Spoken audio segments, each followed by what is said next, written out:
Bharatiya Janata party ने जो अभी दो तीन ऐसे फैसले लिए हैं जिन फैसलों को लेकर के असमंजस की स्थिति बनी हुई है। किस तरह से भारतीय जनता पार्टी ने अचानक से जो उसके पास वक्फ बिल आया और वक्फ बिल को लेकर के जितना बवेला मचा हुआ है उसके बाद से तत्काल जातीय जनगणना ला दिया। और अगर नीतीश कुमार की बात करें तो नीतीश कुमार जितने भी उम्मीदवार उतारेंगे उसमें से 25% उनके उम्मीदवार जीत करके आएंगे। तेजस्वी यादव को लेकर के उनके 17 महीने के जो शासनकाल रहे हैं नीतीश कुमार के साथ सरकार में, उसको लेकर के काफी लोग संतुष्ट हैं। नोरमा ग्रुप, जो सोचता है वो करता है, आपके अपने सपनों का आशियाना। नमस्कार, एक बार फिर से आपका बहुत बहुत स्वागत करते हैं। भीतर की बात लेकर के आपके सामने हाजिर हैं और भीतर की बात तब और ज्यादा महत्वपूर्ण हो जाती है जब 2 दिन पहले से लगातार हम जिस खबर पर टिके हुए हैं, चाहे वो पंचनामा हो या फिर भारत लाइव पर आपने जो खबरें देखी हैं, उन खबरों के हिसाब से अब बिहार की राजनीति और राजनीतिक गलियारे में जो चर्चाएं हो रही हैं वो साफ साफ इशारा कर रही हैं कि बिहार की राजनीति ने एक नया मोड़ ले लिया है, नई दिशा ले ली है। और ये सर्वे कई आने शुरू हो गए हैं। हालांकि अभी 6-7 महीने चुनाव में देरी है, लेकिन इसके बावजूद जो सर्वे आ रहे हैं उसने कहीं ना कहीं राजनीतिक दल के नेताओं को और जो स्ट्रेटजी बना रहे हैं उन लोगों को हिला करके रख दिया है। अब ये सब कुछ कैसे संभव हो पाया है और क्या कुछ नजर आया है, हमने आपको खबर करके बताया था कि जो नया सर्वे आया है उस सर्वे के हिसाब से बहुत सारी बातें स्पष्ट होकर के आई हैं और इन सर्वे के आधार पर अब नए तरीके से फिर से एक बार सोचना और नीतियां बनाना शुरू हो चुका है।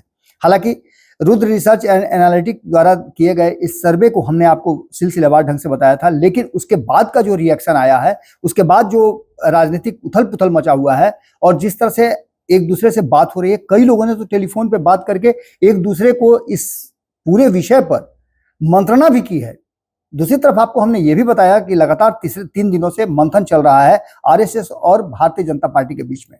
भारतीय जनता पार्टी का केंद्रीय नेतृत्व चाहता है कि बिहार में इस बार किसी भी प्रकार की कोई भी कमी नहीं रह जाए, क्योंकि पिछले 20 साल से वो जिस बात के इंतजार में है और जिस तरह से नीतीश कुमार बिहार की गद्दी पर बैठे हुए हैं लालू प्रसाद के बाद, राबड़ी देवी के बाद, उसके बाद से भारतीय जनता पार्टी लगातार इंतजार कर रही थी कि उसका नंबर कब आएगा। भारतीय जनता पार्टी उसके लिए कई तरह की बातें कर रही है, यहां तक कि त्रिवेणी संगम पर भी वो राजी है कि पहले यादव, उसके बाद से कुर्मी और कुशवाहा का नंबर आया। लेकिन इसके साथ साथ इस बिहार में और भी कई रणनीतियां काम करना शुरू कर चुकी हैं। आपने चिराग पासवान की बात भी सुनी होगी, लेकिन बिहार में 2015 रिटर्न होगा क्या, इस बात को लेकर के लगातार चर्चाएं चल रही हैं। और जब से ये सर्वे आया है उस सर्वे ने कहीं ना कहीं नीतीश कुमार के साथ साथ तेजस्वी यादव को भी निश्चित रूप से कहीं ना कहीं भीतर ही भीतर हिलाया डुलाया जरूर है, क्योंकि तेजस्वी यादव का ग्राफ जो पहले ऊपर था वो धीरे धीरे करके नीचे आया है। और इस बात को लेकर के भी चर्चा चलना शुरू हो चुकी है कि क्या भारतीय जनता पार्टी अपने हिसाब से सरकार अगर बना लेती है या बनाने में सक्षम हो जाती है तो फिर उसके बाद क्या होगा।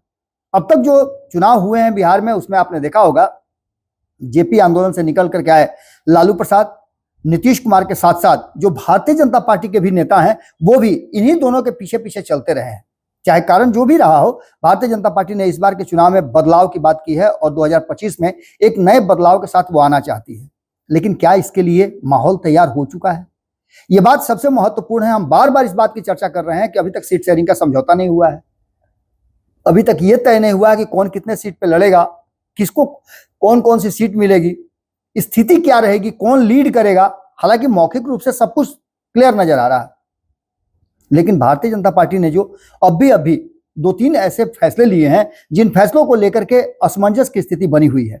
एक तरफ हमने कल ही चर्चा किया है पंचनामा में, आपको याद होगा कि किस तरह से भारतीय जनता पार्टी ने अचानक से जो उसके पास वक्फ बिल आया और वक्फ बिल को लेकर के जितना बवेला मचा हुआ है उसके बाद से तत्काल जातीय जनगणना ला दिया। जबकि आपको ये मालूम होगा कि जातीय जनगणना से भारतीय जनता पार्टी कोसों दूर रहा करती थी। मुझे तो याद आ रहा है कि किस तरह से नितिन गडकरी ने इस जातीय जनगणना को लेकर के भरी सभा में एक कार्यक्रम में मौजूद थे। उस कार्यक्रम में उन्होंने कहा कि जो जाति की बात करेगा उसको हम लात मारेगा। यह खूब वायरल हो रहा है।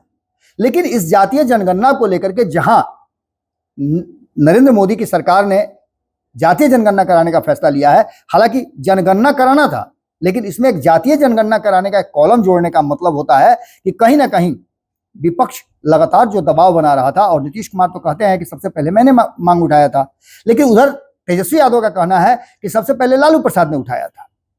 अब इन सारी बातों के साथ साथ जातीय जनगणना कराने का जो फैसला भारतीय जनता पार्टी ने लिया है, उससे एक खास वर्ग भारतीय जनता पार्टी से काफी नाराज है। और ये वो वर्ग है जो भारतीय जनता पार्टी को किसी भी परिस्थिति में सपोर्ट किया करता था।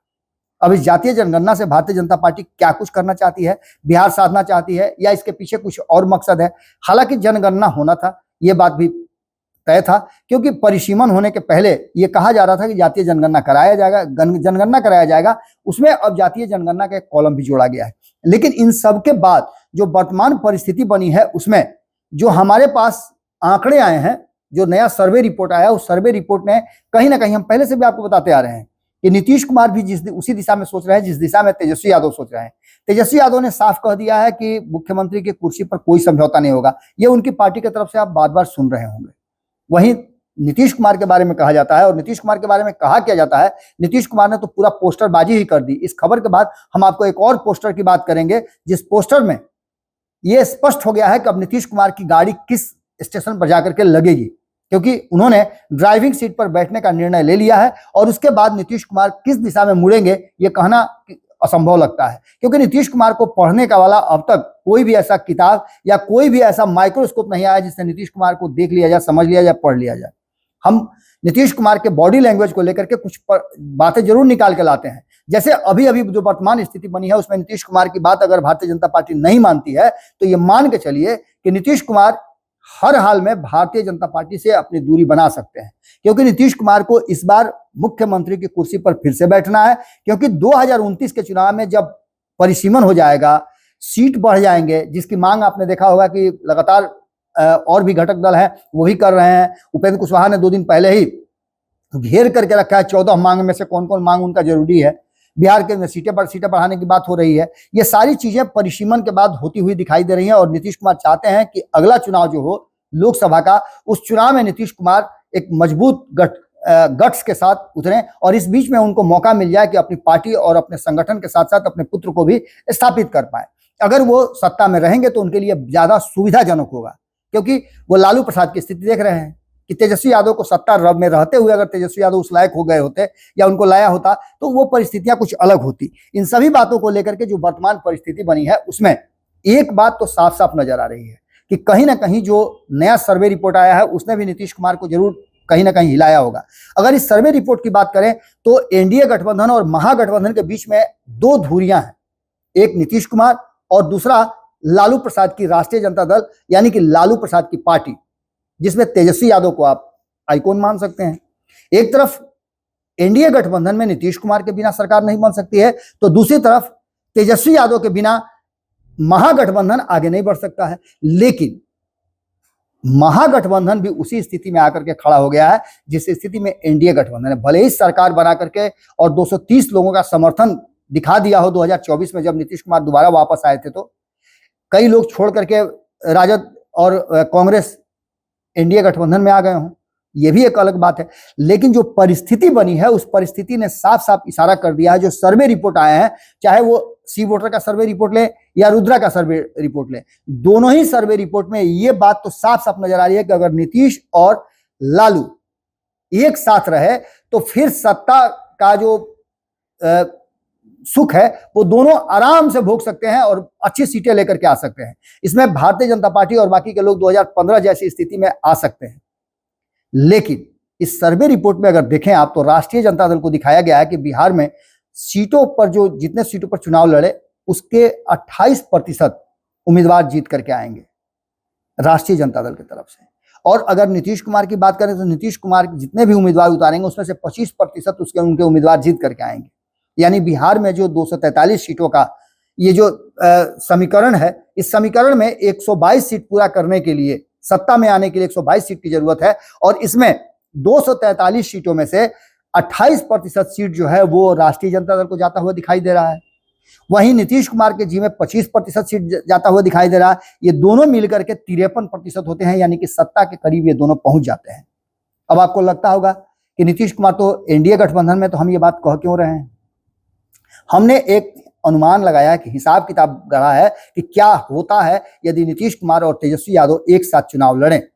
अगर वही स्थिति जो वर्तमान एनडीए है उसमें अगर देखा जाए तो भारतीय जनता पार्टी और जनता दल यूनाइटेड एक साथ चुनाव लड़ती है तो मात्र 41% सीटें जीत करके आ रहे हैं।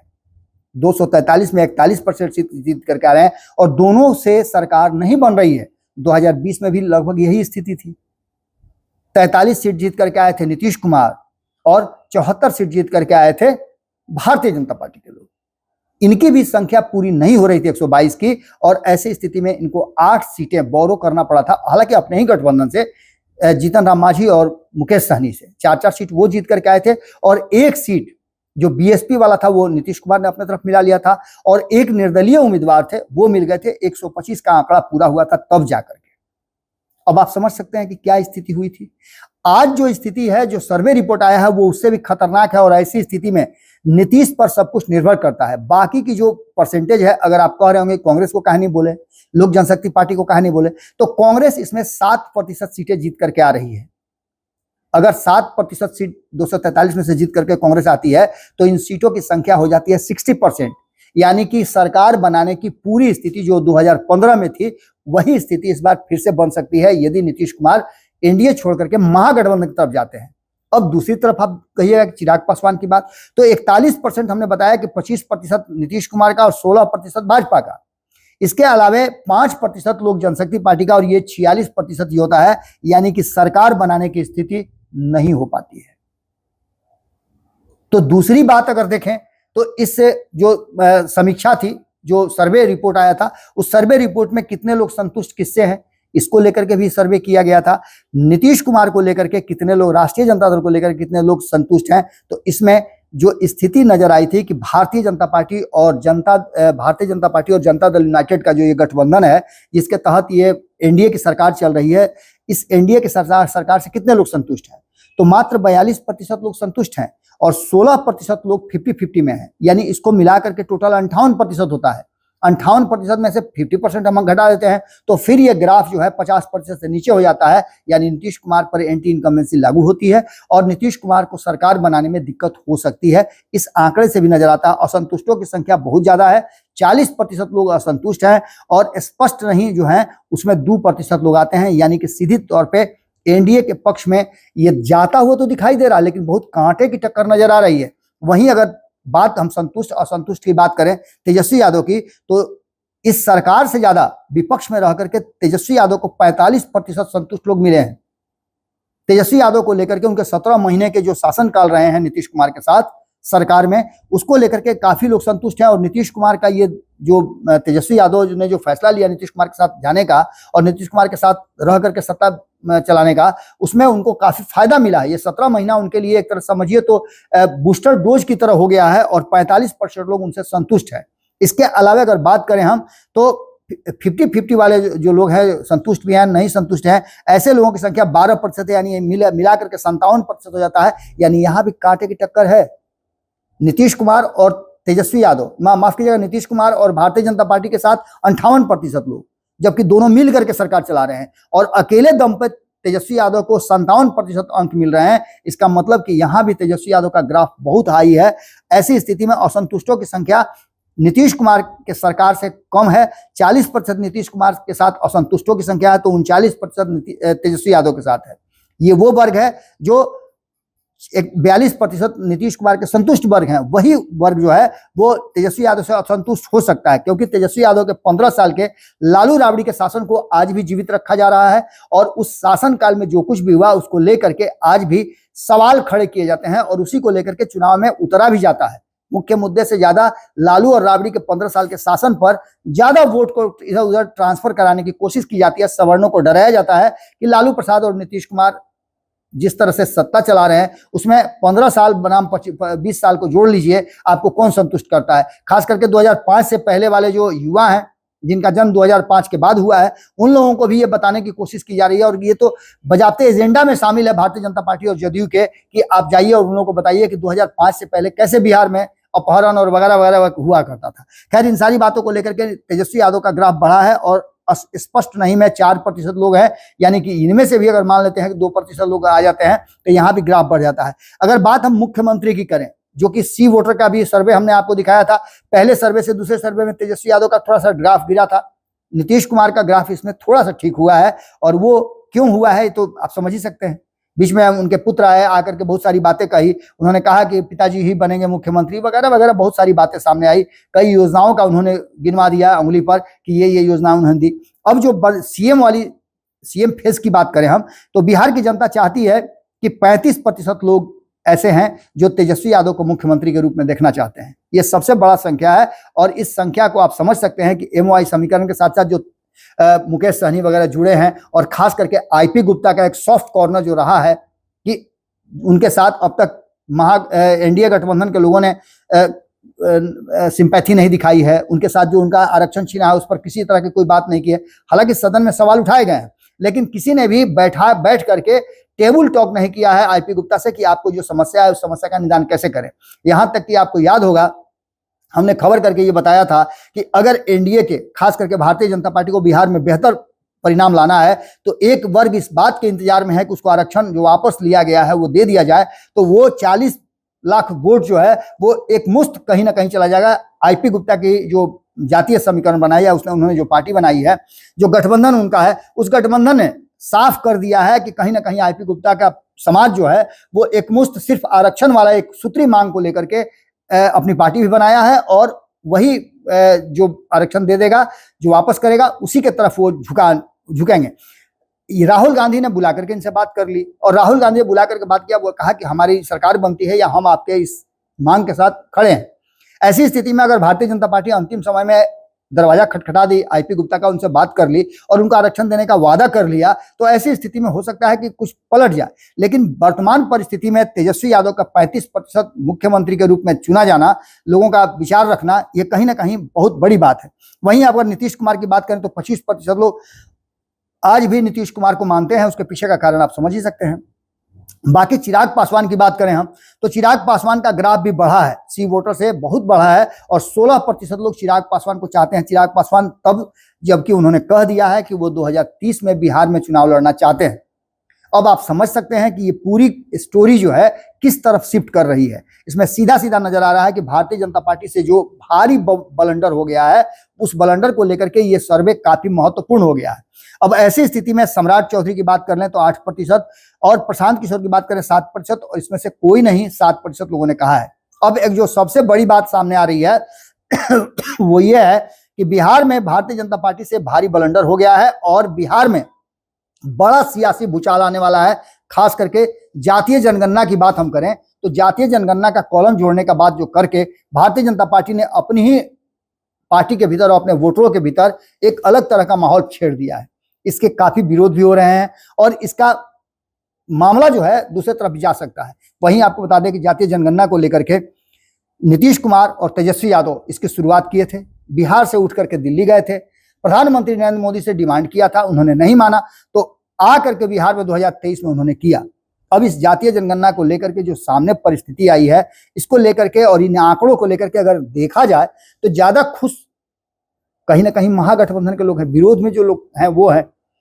ऐसी स्थिति में परिस्थितियां अगर किसी भी तरह से एनडीए गठबंधन में गड़बड़ाती हैं, या नीतीश कुमार की बात से इतर कोई भी रास्ता अपना करके भारतीय जनता पार्टी कोशिश करती है कि वो बेहतर परिणाम कर ले, विकल्प ला ले, या फिर जो कोर वोटर हैं नीतीश कुमार के, राजद के, उनको अपनी तरफ कर लें, कांग्रेस के वोटर को अपनी तरफ कर लें, चिराग पासवान के वोटर को अपनी तरफ कर लें, तो शायद ये भारतीय जनता पार्टी के लिए मुश्किल भरा होगा। और ये बलंडर तो कहीं ना कहीं हो चुका है। भारतीय जनता पार्टी जिस रास्ते से चल रही थी, उसका हिंदुत्व वाला एजेंडा था, उसको लेकर के आपने देखा कि राष्ट्रवाद और हिंदुत्व के एजेंडे पर जिस तरह से 2019 के चुनाव में नरेंद्र मोदी 2014 से भी बेहतर प्रदर्शन करके आए, राम मंदिर बनाया, उसके बाद भी जिस तरह से उनकी नीतियां कांग्रेस से प्रभावित होती जा रही हैं और अपने आइडियोलॉजी से वो समझौता करते जा रहे हैं। हो सकता है कि स्ट्रेटजी हो सरकार बनने में आने के बाद बहुत सारी बातें सोचनी पड़ती है, लेकिन इन सभी परिस्थितियों में एक बात तो अभी भी जीवित नजर आ रही है कि चाचा भतीजा एक बार फिर से साथ आ सकते हैं। ऐसी संभावना मरी नहीं है, ऐसी संभावनाएं जीवित हैं, और 2025 के चुनाव में इस तरह की संभावनाएं फिर से सामने आ सकती हैं। इससे इनकार नहीं किया जा सकता है। भीतर की बात में हम आपसे यही विदा लेते हैं। बहुत बहुत धन्यवाद, नमस्कार। आपके सपनों को हमने सजाया है, ई होम्स पैनोरामा को हमने बनाया है। ई होम्स मेरा एक सपना था जिस पे मैं पिछले 4 साल से काम कर रहा था। हमने जो बनाया है वो सबने है माना। ई होम्स पैनोरामा में हो आपका भी आशियाना। और फाइनली हमने 2021 में इस प्रोजेक्ट को लॉन्च किया। बहुत लोग अप्रिशिएट कर रहे हैं कि पूर्णिया जैसे शहर में, बिहार के, एक तो बिहार की बात करें उसमें भी पूर्णिया जैसे छोटे जगह में इस तरह का लाइफस्टाइल देना, ये सुन के हम लोगों को बहुत अच्छा लगता है। ई होम्स में हमने कुछ और भी किया है, जैसे हम जिस जगह में रह रहे हैं हमारे फैमिली सिक्योर हो, उनको सिक्योरिटी का ध्यान में रखा है। आपकी सुविधा और सुरक्षा आपके लिए खास है, ये आपका विश्वास है। इसमें आर्टिफिशियल इंटेलिजेंस का 7 लेयर सिक्योरिटी का हमने इस्तेमाल किया है। लस ग्रीन कैंपस को बनाया है। यदि हमारा बाउंड्री वाल है तो वो वर्टिकल गार्डन है। ये जितनी भी फैसिलिटी होता है एक इंटरनेशनल टाउनशिप में ई होम्स है, ये हम लोग विश्वास नहीं कर पा रहे हैं। जो भी हमारे मित्र दोस्त या जो भी हमारे बाहर के बाहर आते हैं तो हम लोगों को बहुत अच्छा सुनने को मिलता है और बहुत अच्छा क्रेडिट मिल रहा है। वो सारा हमने सिर्फ एक बिल्डिंग नहीं बनाया, हमें एक बहुत अच्छा लाइफस्टाइल दिया ई होम्स में, और मेरा एक सपना था जिसको मैं आज फुलफिल होते हुए देख पा रहा हूँ। ये आपका आवास है। ई होम्स पैनोरामा में अब आपका निवास है। E homes panorama, luxurious lifestyle redefined. Panorama group, जो सोचता है वो करता है। अगर ये वीडियो पसंद आई और वह बिहार के राजनीति और बिहारियत से सरोकार रखेनी तो सब्सक्राइब बटन दबा के चैनल के सब्सक्राइब कर ली। ओजे एगो घंटी बा, ओकरा बटन दबा देला से कुल सटीक और मारक खबर रुआ मुफ्त में मिल जाई। अगर रुआ पत्रकारिता के हमनी के नया प्रयोग में सहयोग कर चाहतानी तो ज्वाइन बटन दबा दी।